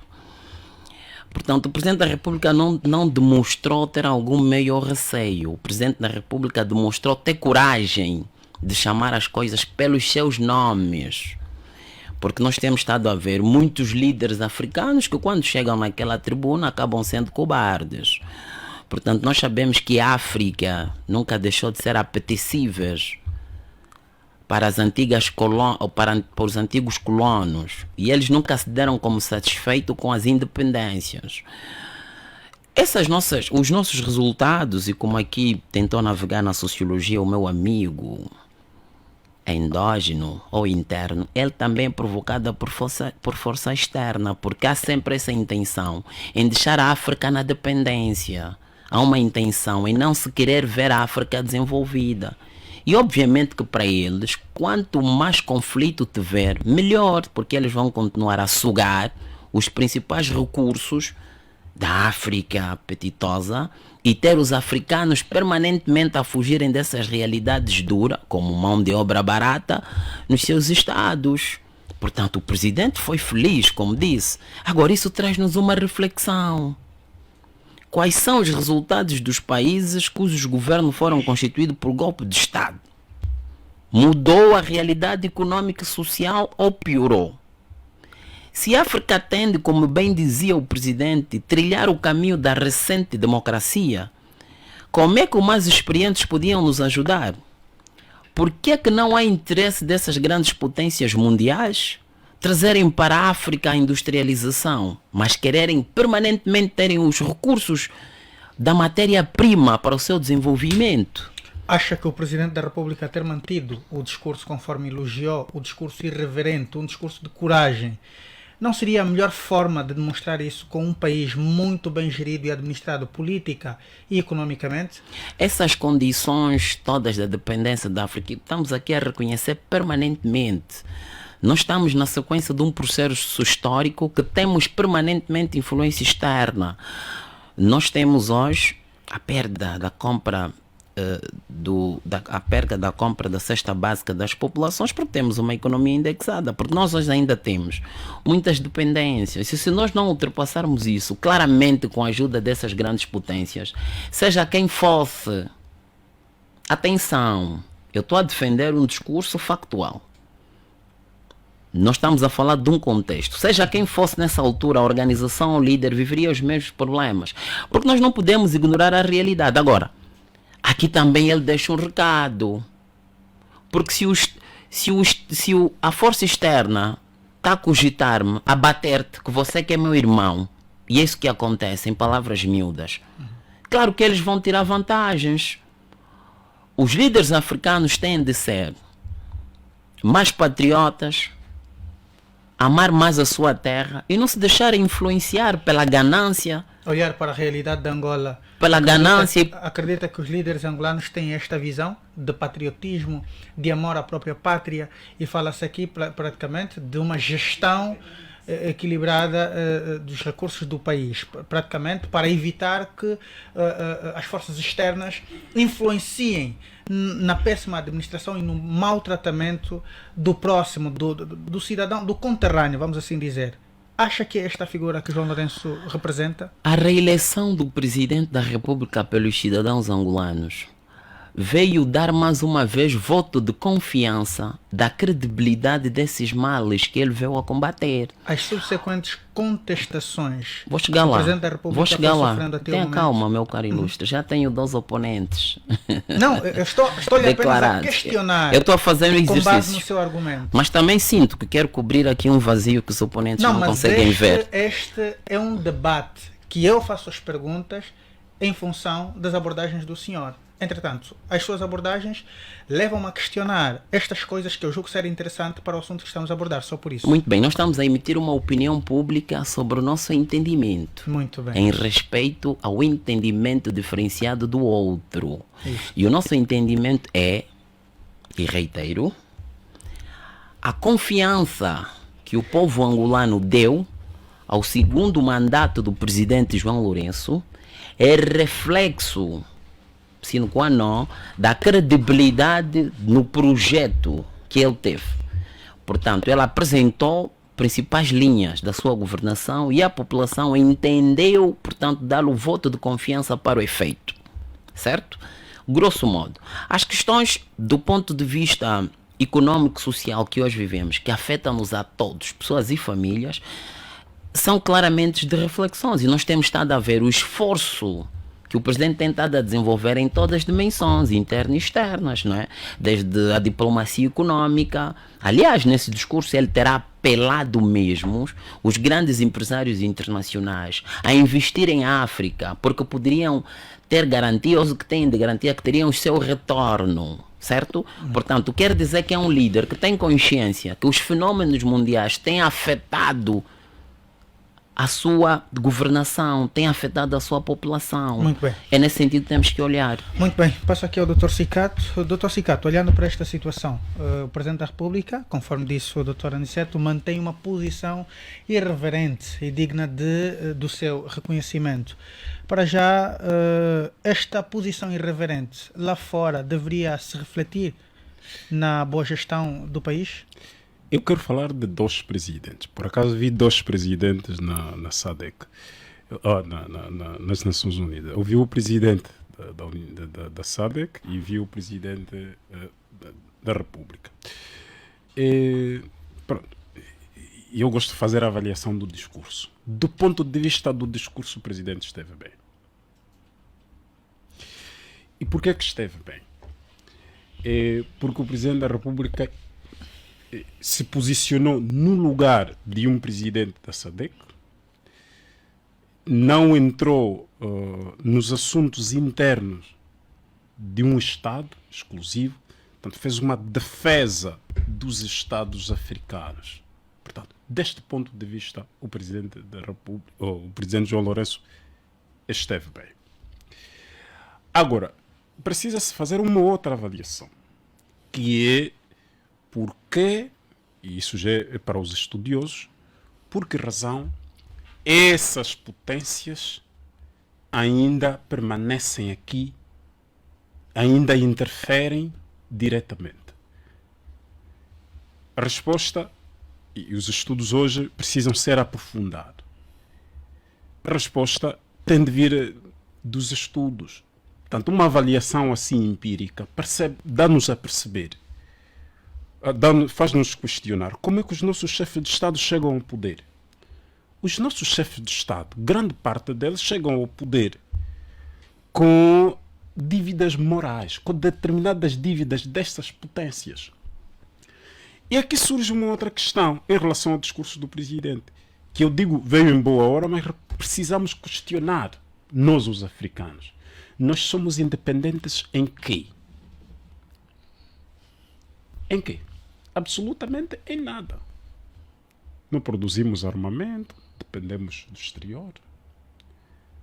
A nossa alimentação depende do exterior. Estamos a falar dessas potências. Portanto, acho que o Presidente da República, até preferir este discurso, poderá beliscar a relação com as demais forças? Não, eu entendi uma chamada de atenção até endógena para os próprios Estados, os Estados africanos, para despertarmos. Eu comparei esse discurso àquele que o presidente, creio, da Zâmbia fez a Angola.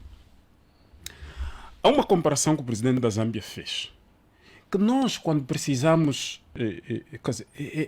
até dizia, é curioso que nós entre nós, para almoçarmos, precisamos sair daqui e tomar um café na Europa. Portanto, não conseguimos tomar o mesmo café que produzimos em Angola aqui nos nossos restaurantes. A chamada essa reflexão que o Presidente da República traz é exatamente esta. Há forças externas interessadas a que o continente não cresça, isto há. Mas há também covardia dos próprios Estados africanos, isto existe.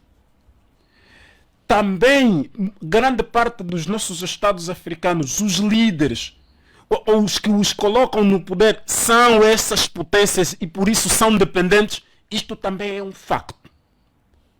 Nós hoje, do ponto de vista da identidade política, somos dependentes das colônias, é um facto. Vou lhe dar um exemplo. Quando aconteceu a guerra em Angola, quando se constituiu a Troika, quem eram os membros? Estados Unidos, Portugal, a Rússia. Está a ver isto, não é? Quando há problemas no Mali, chama-se a França. E aquilo foi uma chamada de atenção em relação ao comportamento da França no Níger, por exemplo, em que o presidente o presidente da França decide com quem é que vai negociar. Portanto, num continente alheio. Agora, já imaginou aquele comportamento de um Estado africano, um golpe de Estado, por exemplo, na Moldova, por exemplo, um golpe de Estado em Malta, espero que não aconteça, uma Angola dizer, olha, eu não coopero com este, coopero com aquele. Portanto, aqui sim, eu acho que o Presidente da República esteve melhor que a própria União Africana. Portanto, esse despertar das lideranças é importante e nós também precisamos pontuar esse despertar. E, fundamentalmente, para os que estudam relações internacionais e ciência política, hoje há uma necessidade profunda de aprofundarmos isso. Mas isso vai às academias, é mais para os estudos, porque hoje estudamos quase pouco sobre a nossa realidade política concreta. sobre as nossas vizinhanças, por exemplo. Olhamos sempre para o outro, por exemplo, aqui mesmo no Congo, quer dizer, há bases militares estrangeiras. Isso não pode ser normal, porque essas bases afetam-nos. Nós não podemos ter um vizinho refém de outras potências estrangeiras. Portanto, foi uma espécie de um muro na mesa, mas creio que deve ter valido a pena. Estou a fazer a avaliação enquanto presidente do discurso, enquanto presidente da SADC. Acho que deve ter valido a pena trazer o tema e depois, em solidariedade também, chamar a colação, o embargo a Cuba, que eu, em particular, entendo que aquele embargo também hoje já não tem sentido. Quer dizer, mais de 50 anos depois, um Estado pequeno ser penalizado por problemas anteriores, creio que não faz absolutamente Muito bem. sentido. Doutora Mihaela Weber, apesar do Presidente da República, conforme disse aqui o Dr. Cicato, ter feito um discurso invejável enquanto responsável a nível da SADC, seria um discurso de hipocrisia considerando o país que João Lourenço governa? Antes de mais, eu devo dizer que o discurso que o Presidente fez nas Nações Unidas, infelizmente a sala estava vazia e é normal, nesses encontros há estrelas e estrelas e há uns que não agregam valor nenhum e, portanto, não são assistidos. Mas o Presidente faz um discurso que toca na questão da paz, na questão da segurança ao nível da África, as questões climáticas também toca e, sobretudo, a luta contra o terrorismo. E é aqui na luta contra o terrorismo que o Presidente aproveita para falar primeiro do Sahel, que acontece, sobretudo que aconteceu o vazio de poder na Líbia, e depois ele vai acrescentar a questão dos golpes militares. E o Presidente, a dada altura, dizia que, sob pena de estarmos a passar uma mensagem errada, contrária aos princípios que defendemos, quando premiamos estes novos poderes. A pergunta que se coloca é: há golpe de Estado? E havendo golpe de Estado, e este Presidente que resulta do golpe de Estado, Angola vai ou não ter relações com este Presidente? O que o Presidente da República está a dizer é que Angola não vai ter relações com esse Presidente. Quando que, todos nós sabemos, e a nossa história recente, Angola potenciou o golpe de Estado na República do Congo, que tirou Pascal Lissouba, um presidente legitimamente eleito, para colocar o presidente Denis Sassou Nguesso. O que é que acontece? Quando dá-se o golpe de Estado no Gabão, a primeira coisa que o nosso presidente faz é ir até o Congo, a República do Congo, encontrar-se com o presidente Denis Sassou Nguesso para ver a situação. Tecnicamente, ou seja, negociar com um golpista. Ou seja, a condenar um golpe. A condenar um golpe, mas a negociar e a conversar e a ver os meandros todos com um golpista. É este tipo de hipocrisia que infelizmente nós temos no nosso Presidente da República. Depois, tem uma outra questão. O Presidente da República, depois desta frase, que vem então demonstrar que tem o recado que ele dá relativamente aos golpes de Estado, à mão invisível e tal. A questão que se coloca é que, por mais recados que o Presidente João Lourenço possa vir dar, a nível nacional, a nível internacional, numa plataforma como essa, ninguém vai ouvi-lo. Simplesmente porque ninguém ouve recados de quem não cumpre a sua própria Constituição. Começa logo por aí. E, portanto, quem não cumpre a sua própria Constituição não tem legitimidade, não tem moral sequer de vir dizer que estamos a verificar que há uma mão invisível, quando ele próprio sabe que muitas dessas mãos invisíveis foram as que lhe colocaram no poder. Muito bem. E vou aproveitar que está no uso da palavra, aqui praticamente a correr com o tempo. O salário mínimo nacional de Angola é o menor salário mínimo a nível da SADC, se não mesmo da CPLP. Considerando este detalhe, Não é o menor. É o quarto menor. O quarto menor salário, isto, melhor. Da SADEC, se não mesmo da CPLP. Angola tem atualmente um salário mínimo de 32.181,15 kwanzas. No caso,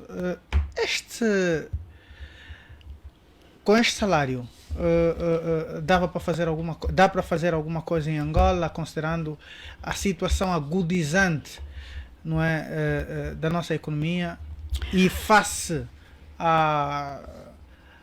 ao resto dos países que fazem parte desta região, há formas de contorno possível? Ora bem, o Jornal de Expansão vem esta semana com esta notícia de que Angola tem o quarto salário mínimo mais baixo da SADC. Em primeiro lugar veio em Swatini, antiga Suazilândia, com 22,1 dólares. Depois, em segundo lugar, o Malawi, com 38,3 dólares. Depois, em terceiro lugar, o Lesoto com 38,1 dólares e Angola, então, em quarto lugar com 39, o equivalente a 39 dólares. Já foi, anteriormente, o equivalente a 63,8 dólares. Mas o que me chama a atenção aqui é o custo de vida na SADC. Se, por um lado, nós somos o quarto com o salário mínimo mais baixo, ao nível, fazendo uma comparação com esses 4 países, ok? Desses 4 países, Angola, em termos de custo de vida, é o primeiro.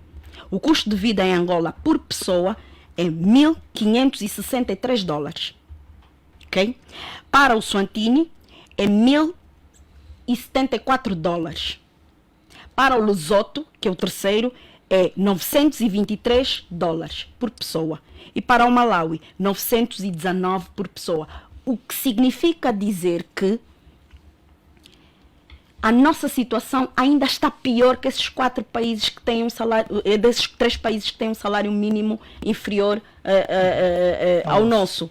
Por quê? Porque o nosso custo de vida é mais elevado. Só para ter uma ideia, relativamente ao Malawi, o nosso custo de vida é 25% mais caro que o Malawi. Ou seja, o custo de vida no Malawi é 25% mais barato que em Angola. Por exemplo, no Swatini, é 7% mais barato que em Angola. Ou seja, nós estamos a 7% mais caros que Swatini. E assim sucessivamente. O único que está ligeiramente ao mesmo nível que nós é o Lesoto, que tem uma diferença de 0,5% mais barato que Angola. Ora, esses dados fazem-nos perceber que com este salário nós não conseguimos ter aquilo que se chama o mínimo indispensável para garantir a dignidade da pessoa humana. Alimentação, vestuário, habitação, água, energia. Portanto, nós temos que repensar o que fazer no nosso país para redistribuir a renda e as riquezas nacionais de modo justo. E é isso que falta. Infelizmente, nós continuamos a não redistribuir a renda e a riqueza nacionais de modo justo. Muito bem. Dr. Gilson Saluce, de acordo com especialistas e um relatório do Instituto Nacional de Estatística, com a atual crise cambial e a inflação que se registra no país, 80. Uma cesta básica, com a dignidade que se exige, está na ordem dos 245 mil kwanzas por cesta básica. E o salário mínimo nacional são 31 mil e qualquer coisa. Como é que julga que se vive em Angola? Enquanto politólogo, qual é a sua experiência de viver em Angola?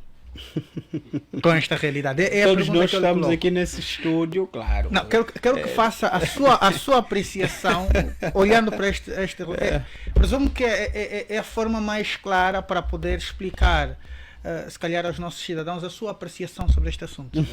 Primeiro, disse que não se questiona o sexo do carro. primeiro dizer que não são 31 mil kwanzas, né? O salário mínimo são 181 mil kwanzas.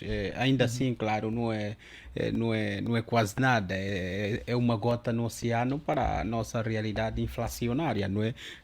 Especialistas dizem que para contrapor a realidade que vivemos atualmente, no mínimo tínhamos que ter o salário na ordem dos 82.207 kwanzas para fazer face aos principais e primários desafios da sobrevivência humana, né?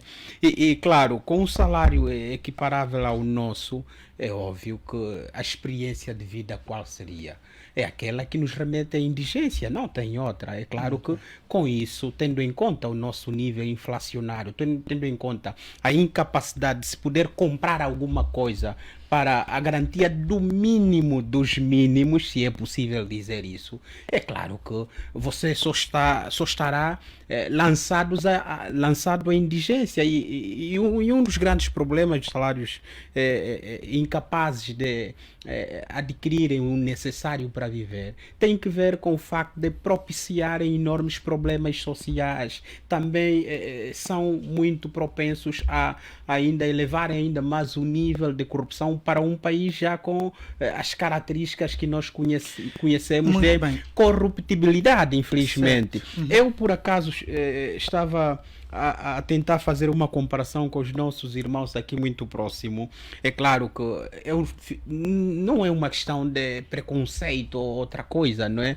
Eu fiquei muito triste termos que nos comparar, por exemplo, em termos de salário mínimo, estarmos num quarteto com Eswatini, Malawi, Lesoto, porque são países muito pequenos e não têm as potencialidades e as riquezas que nós temos. Para mim é uma comparação vergonhosa, é uma comparação triste. Eu tentei ver os salários praticados, por exemplo, nossos irmãos aqui, que muitas vezes dissemos que somos siameses, né, com Moçambique, e percebi que o salário em Moçambique hoje é cotado em $90. Até com os nossos irmãos aqui muito próximos, estamos distantes. Eu vi também, por exemplo, da África do Sul, nem vale a pena até comparar, né? Está na ordem dos $1.000 e, portanto, com Cabo Verde, 130 USD. Nós temos muitas potencialidades. Já dizia um empresário sul-africano que nós somos abençoados porque todas as bagagens de Deus foram deixadas em Angola, mas ainda assim a nossa realidade é esta. É claro que uma experiência de vida não pode ser outra senão difícil, de indigência e, portanto, de um salve-se, se Deus quiser. Portanto, é isso. Doutora Aniceto Cunha olha para os angolanos como sobreviventes da indigência que diz o Dr. Gilson Salluci, face a esta situação e o baixo salário mínimo que oferimos? A renda per capita é o produto interno bruto de um país dividido por cada habitante. Eu antes vou refletir a questão colocada no geral, depois atender essa provocação. Eu tenho... Não, mas não pode passar a olhar as minhas questões como provocação. Provocação do doutor. Okay, e foste inteligente, você citou Obrigado. quem falou. Ok, obrigado, faz favor. É digna de reconhecimento. Obrigado. Muito bem. Como dizia, a renda per capita é o produto interno bruto de um país dividido por cabeça ou por cada cidadão.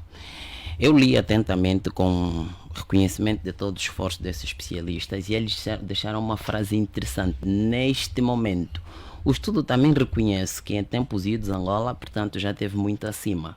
O que significa dizer que eles fundamentam que terá a ver com a atual inflação.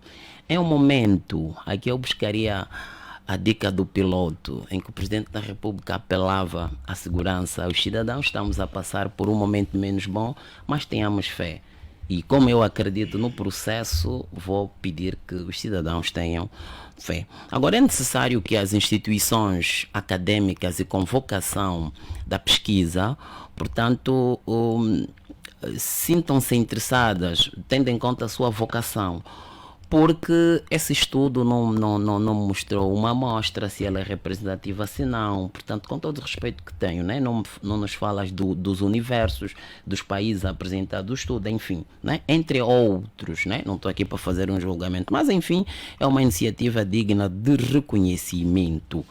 E porque eu havia pedido a palavra, aquela hora não me deu, eu vou aproveitar, porque como já sei que corro o risco de não falar mais, tendo em conta não só a intenção, mas pelo tempo. São apenas 15 segundos que lhe dou para fechar então os termos da sua abordagem, porque temos ainda o doutor para falar. Exatamente, a doutora Miela Copuma acusava o meu presidente de não ter moral. Quem é moralista sem moral é a UNITA, o líder do partido UNITA. O presidente Adalberto tem estado a reclamar que não tem, portanto, um espaço de comunicação. E muito recentemente eu fui contactado por jornalistas dessa casa de rádio. E eles procuraram saber como é que nós temos uma rádio aqui nossa, que o presidente nunca se dignou dar uma entrevista. Mas, nunca se dignou. Este é um assunto que não está alinhado. Eu estou a fazer uma resposta política no debate do combate político. Eu sei que o teu papel põe-se em causa. Portanto, eu dei no debate para abordar sobre o assunto. Exatamente. E portanto, um moralista sem moral é um político que não usa, portanto, a rádio que tem, não valoriza os técnicos que tem, portanto, nem quer fazer passar o teu entendimento para a resolução dos problemas do país quando ele tem um instrumento de comunicação social. Olhando para esta situação que estávamos a dizer, o doutor desculpa, doutor Agostinho Cicato, o doutor Saluce disse que os angolanos vivem uma situação de indigência com esta situação do baixo salário mínimo em relação aos outros países vizinhos, inclusive. Para Angola, o que é que se recomenda para se ultrapassar esta situação? O que se recomenda é o governo olhar para esses estudos e avaliar e desenhar melhor os programas que se adequam. Eu ainda acho, o Romão, que em Angola deveria ser crime contra a segurança do Estado haver pobre. Se nós pegarmos nos recursos, todos os recursos naturais que esse país tem, nós estamos eleitos. Distribuição equitativa. Nós estamos eleitos. Nós somos um daqueles países que quem nos elegeu foi Deus, né? Portanto, Deus nos elegeu a um patamar em que nós devíamos estar a distribuir para os outros. Portanto, o nosso problema está ali. Portanto, quem ganha, e às vezes temos que entrar assim na prática. Vamos ainda comunicar aqui. Um indivíduo que ganha 30 mil kwanzas. 32 e cento e quanto, doutor Saluce? 181. 32.181. Portanto, esse 181 vai acabar já no táxi, daqui até no desvio do Zango. Começa já aí. Este indivíduo trabalha, vive, vamos supor, vive aqui em Viana, vamos supor que vive aqui próximo da Despertar, e trabalha na Mutamba. Ele precisa apanhar quantos táxis por dia? Precisa apanhar ali a volta de 4 táxis e daí volta. Portanto, o táxi é 150, aqui é 200, mais 200. Então, estamos a dizer que por dia este indivíduo gasta cerca de 1000 kwanzas. Durante 22 dias de trabalho, este indivíduo consumiu 22 mil. Portanto, dos 32 mil kwanzas dele, no final do mês ele tem rigorosamente 10 mil kwanzas. Portanto, isso é na prática. Estamos a falar deste cidadão que ganha esse salário. Não bebeu água, não comeu nada, não entregou nada às crianças. Portanto, faltam 10 mil kwanzas. E esse indivíduo tem um agregado familiar, é pai, é mãe da sua família. Portanto, para entendermos como é que os cidadãos vivem, precisamos fazer essas contas. Porque às vezes dá a ideia de que quando se fala, é um rendimento até mínimo, há países até que pode... Não, nós temos que entrar na prática. E agora vamos buscar a resiliência. Essa aqui é nós. Vamos nos colocar no nosso lugar. Nós, os governantes, nós, os que temos o poder de decidir nesse país, esse cidadão sou eu que sai de casa e vai trabalhar. Portanto, se haver isto, vamos mudar até no nosso comportamento, até na forma de gastar. E da mesma forma que temos esse cidadão que tem 30 mil kwanzas, nós temos essa hora mesmo o cidadão que está a gastar esses 32 mil kwanzas no prato para comer. Esses 32 mil kwanzas estão a ser gastos num prato, num almoço essa hora de domingo, em algum restaurante qualquer. Portanto, é exatamente esse desnível. Quando se fala também de sensibilidade, às vezes eu preciso pensarmos nisso, porque nós termos tanto e os outros terem pouco. E o problema da Angola, e esta é a minha opinião particular, não tem nada a ver com o contexto internacional, não tem nada, não, tem a ver com a ganância. Angola tem dinheiro suficiente, estou a falar em termos de recursos, E já para tem concluir, recursos doutor? suficientes que, bem geridos, bem explorados, sem aproveitamentos, servem para os míseros, eu digo mísero, 34 ou 32 milhões de habitantes que nós temos, porque os nossos recursos para a população que nós temos é uma minharia, tanto nós temos recursos suficientes, se bem utilizado, bem gerido, tanto todos os angolanos podem ser ricos. Muito bem. Infelizmente o tempo. Acorda cedo, põe o pé na estrada, deixa o filho em casa com uma vontade de voltar para casa. Quando chega a praça,